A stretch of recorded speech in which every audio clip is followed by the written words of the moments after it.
We're continuing on our series of the Gospel of Luke, and we're going to look at how Jesus was sinless before the crowd.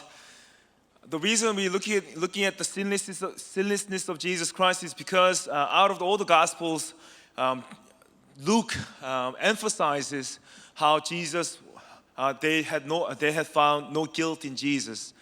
And with that, I want to end with how we could apply His sinlessness to our lives. First, chapter 23, verse 1, it says, "Then the whole company of them arose and brought him before Pilate." So just before the day began, Sanhedrin Council met together to find guilt in Jesus. And they found that Jesus was claimed to be the Christ, the Son of God. So they found that Jesus was committing the sin of blasphemy. So they brought Jesus before Pilate because they had no authority to execute a capital punishment on anyone. Rome was at the time had a legal authority over Jerusalem, and they sent a governor. The governors have legal authority to give them a capital punishment when such one commits a crime. And so the Jewish council, they brought Jesus before Pilate because they wanted Pilate to declare Jesus is guilty of a sin committed before the crowd.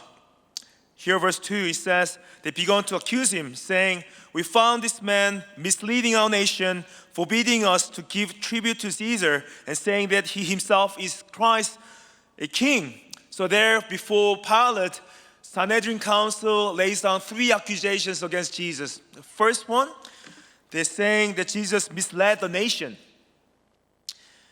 Misleading, so they are saying Jesus is spreading misinformation, malinformation. Jesus is spreading the lies, false teachings.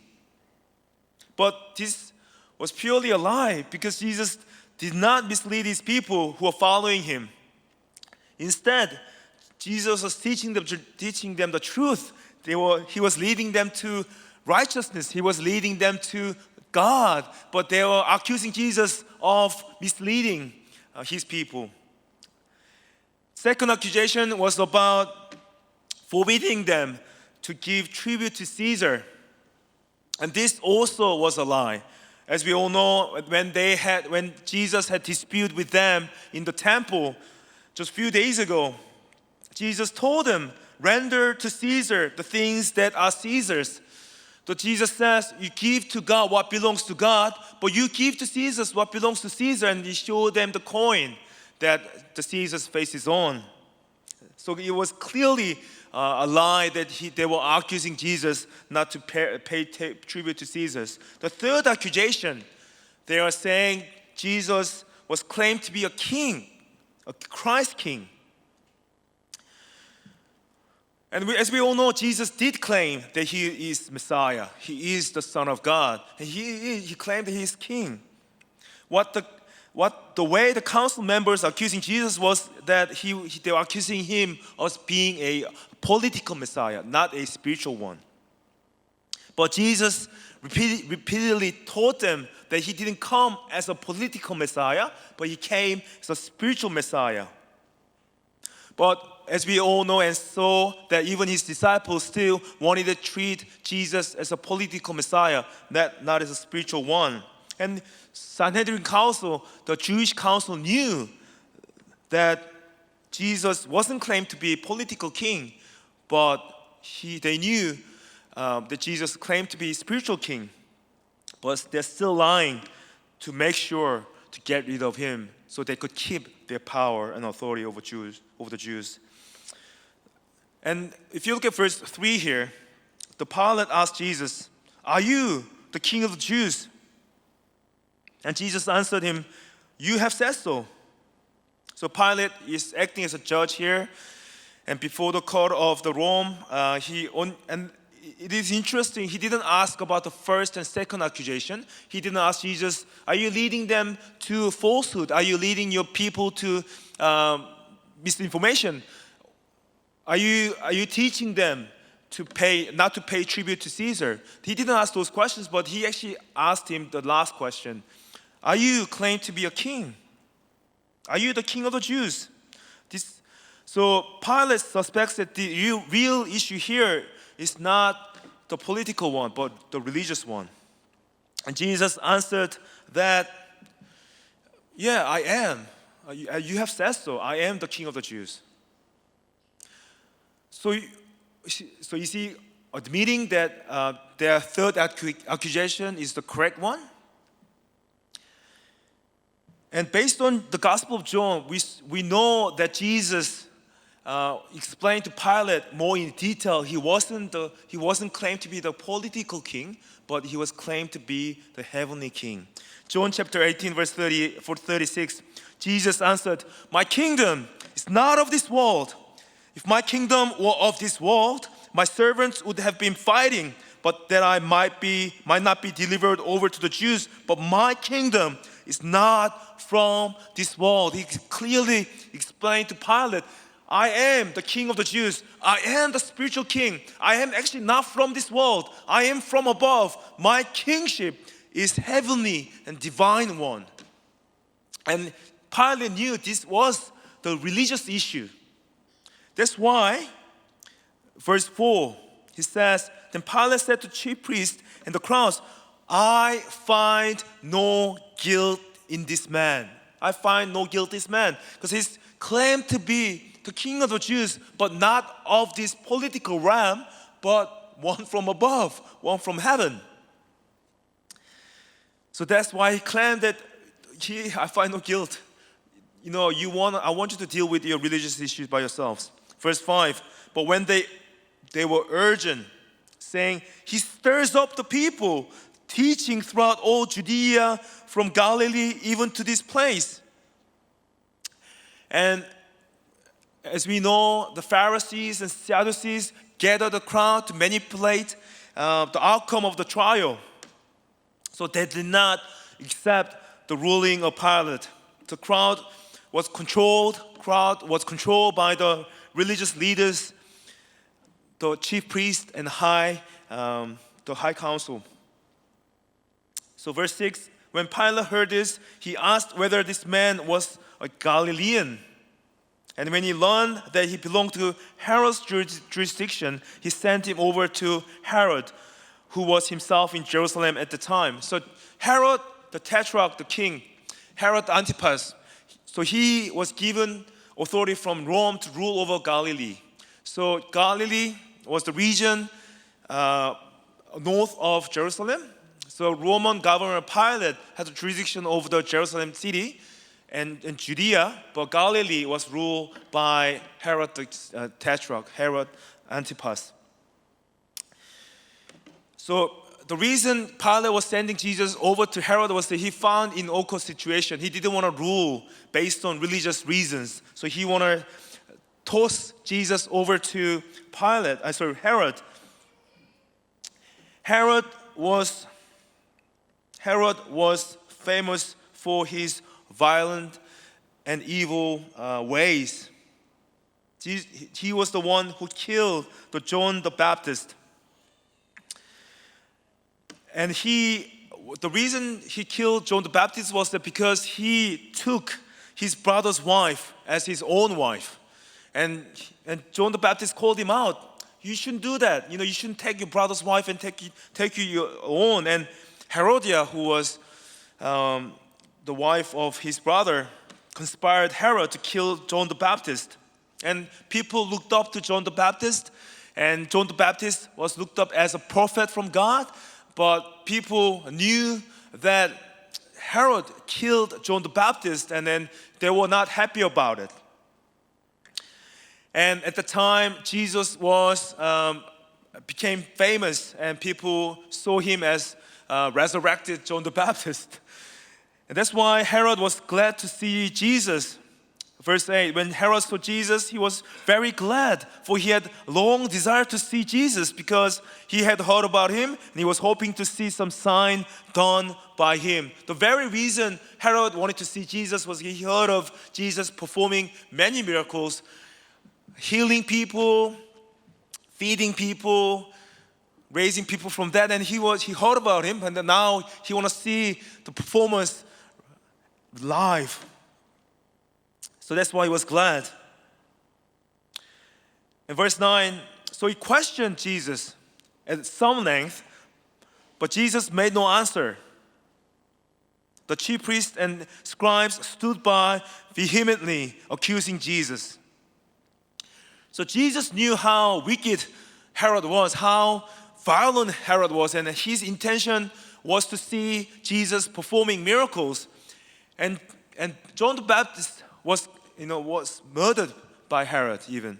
And even if Jesus speaks to Herod, he's not going to repent. So he was standing silent. He wasn't trying to speak to him at all. That's why chief priests and the scribes stood by Herod saying, accusing Jesus, this man is guilty.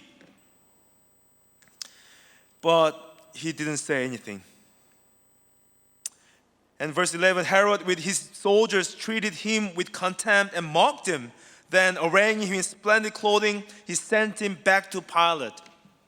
So Herod was upset. He was frustrated because Jesus did not fulfill his curiosity. He wanted to watch Jesus performing miracles. He wanted to watch Jesus do something and say something. But Jesus was standing there, silent, not doing anything. So he was upset.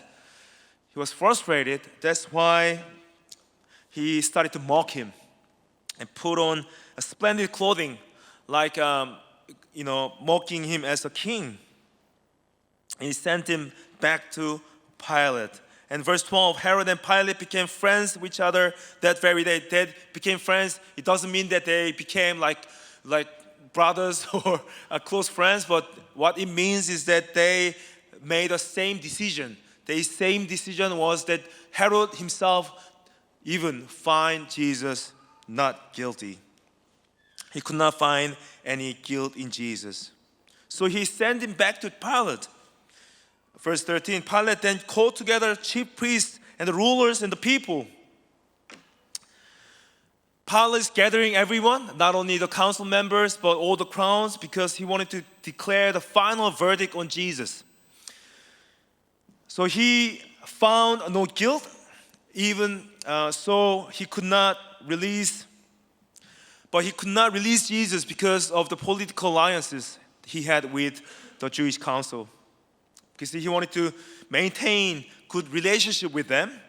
He had to gather them again so he could release Jesus legally in front of them. Verse 14 said to them, you brought me this man as one who was misleading the people. And after examining him before you, behold, I did not find this man guilty of any of your charges against him. So here, if you look at this verse here, he did not mention about the kingship. He did not mention about the paying tribute to Caesar, but he actually mentions about how they accused him of spreading misinformation, leading people to wrong way. But he's saying, I've talked to this person and I've talked to others, but I found that he was not misleading anyone. So I found no guilt. So I wanted to release him. He's doing this publicly. Verse 15, neither did Herod, for he sent him back to us. Look, nothing deserving death has been done by him. I will therefore punish and release him. So you're saying, I've sent him to Herod. Herod also ruled that there's no guilt in him. So he backed me up. He backs me up so I could release Jesus. I found no guilt. But I will just punish him and release him now. He shouldn't have punished him because he did nothing wrong, but he's punishing in front of them, so just to try to satisfy the Jewish council members. And verse 18, but they all cried out together, away with this man, release to us Barabbas, a man who had been thrown into prison for insurrection, started in the city for murder. The crowd was controlled by the Pharisees and Sadducees and chief priests and scribes. So they were doing this based on what they were telling them. So they were telling them, release Barabbas instead of Jesus. And then Barabbas deserved a capital punishment because he committed murder. But instead of releasing Jesus, who did nothing wrong, they wanted to release Barabbas, who was murderer. And verse 20, Pilate addressed them once more, desiring to release Jesus, but they kept shouting, crucify, crucify him. This is very important because Luke repeatedly emphasized the desire of Pilate. Pilate wanted to release Jesus. He found no guilt, but it was the crowd, the Jews, God's chosen people, the one that's supposed to receive this Messiah as their king. They are the one who were trying to kill Jesus. They were the one who decided to kill Jesus. In verse 22, a third time, Pilate said to them, why? What evil has he done? I have found in him no guilt deserving death. I will therefore punish and release him. The third time. What does it mean for 3 times this happens? That it is just like Peter denied Jesus 3 times perfectly, completely.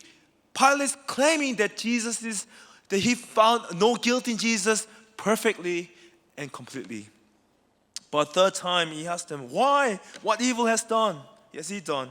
Verse 23, but they were urgent, demanding with loud cries that he should be crucified. And their voices prevailed.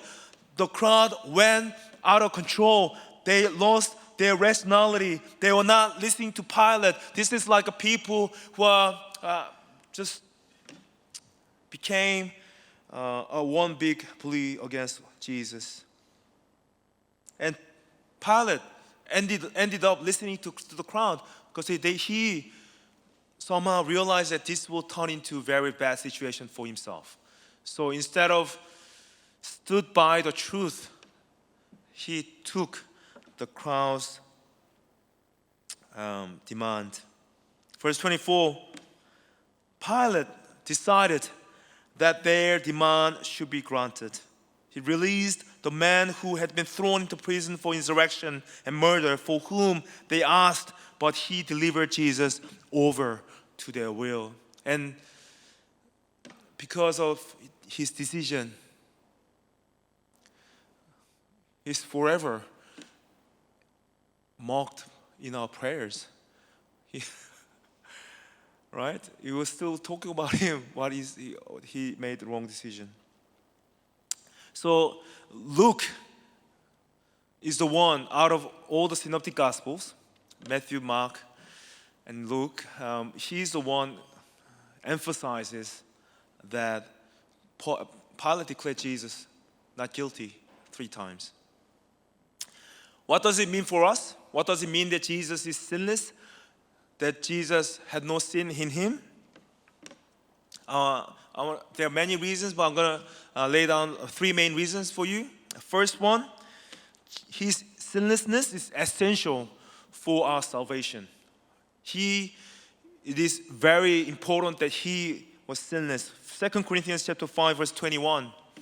For our sake, he made him to be sin who knew no sin, so that in him we might become the righteousness of God. And 1 John chapter 3, verse 5, you know that he appeared in order to take away sins, and in him there is no sin. The very reason Jesus came as a sinless, Jesus who came as no sin, is to take away our sin. So ever since Adam and Eve sinned against God, the corruption, the fallenness came into every single one of us. We are born sinners. We are all sinful. We cannot clean ourselves in our inner being, our dirt and our our pollution, our corruption, we cannot cleanse with anything we do, but only His blood, His sinless blood, His perfect sacrifice that He made before God, He can truly cleanse us every single sin that we have committed. He takes away our sin. That's why it was important for Him to be sinless. Believe Him. He can cleanse you. Everything. You know, you could clean yourself outside by having a shower, but you cannot clean yourself inside. No matter what you do, only by the blood of the Lamb, He can cleanse you. Believe Jesus. Follow Him. Trust Him for your salvation. The very second reason is that His sinlessness empathizes with our weaknesses. Hebrews chapter 4 verse 15. For we do not have a high priest who is unable to sympathize with our weaknesses, but one who in every respect has been tempted as we are, yet without sin. Jesus was not just a perfect sacrifice, but He was the ultimate high priest who stands before God and us. He is the one mediating between God and us, and He's the one knows how we feel, what we are going through, all of our weaknesses, all of our failures, what we have done wrong as well, because He was truly man and truly God, standing between God and man. The perfect God-man is the mediator for us, that He sympathizes. He understands your troubles. He understands your illnesses. He understands your pain in your heart. He understands what you are going through every single day, waking up, just grinding each day to make living, staying healthy. He understands. He sympathizes. He has empathy towards you. He understands. Understand that He's with you. Trust that He is giving you strength. He is giving you wisdom. He's giving you the power to live each day, to walk with Him, to live for Him. Follow Him as your leader. The third reason I want to explain it to you is His sinlessness serves as a model for our lives. His sinlessness serves as a model for our life. 1 John chapter 2 verse 1. My little children, I'm writing these things to you so that you may not sin. But if anyone does sin, we have an advocate with the Father, Jesus Christ the righteous. And 1 Peter chapter 2 verse 22, He committed no sin, neither was deceit found in His mouth. When He was reviled, He did not revile in return. When He suffered, He did not threaten, but continued entrusting Himself to Him who judges justly. He is our exemplar. He is our model. He is the one shows what to do. When someone hates you, you don't hate them back. When someone mocks you, you don't mock them back. When someone makes your life hard, you don't make their life harder. Instead, you love them. You make sacrifices. In return, you serve them because that's what Jesus did. He is our model. He is our exemplar. He is the ultimate example of obeying God. He wants us to obey God the way He obeyed Him. We are encouraged to follow His footsteps every single day. We want to talk the way Jesus talked. We want to act the Jesus way acted, and we want to obey how Jesus obeyed. Brothers and sisters, follow Him. Be more like Him. He's the one to follow. 1 Peter chapter 2 verse 24. He himself bore our sins in his body on the tree, that we might die to sin and live to righteousness. By his wounds you have been healed, for you were straying like sheep, but now return to the shepherd and overseer of your soul. How are we going to follow each day to him? We die to our sin and live to his righteousness. Dying to our sin and following his righteousness. Bless you that you die to your sin and follow Jesus each day. Let's pray together.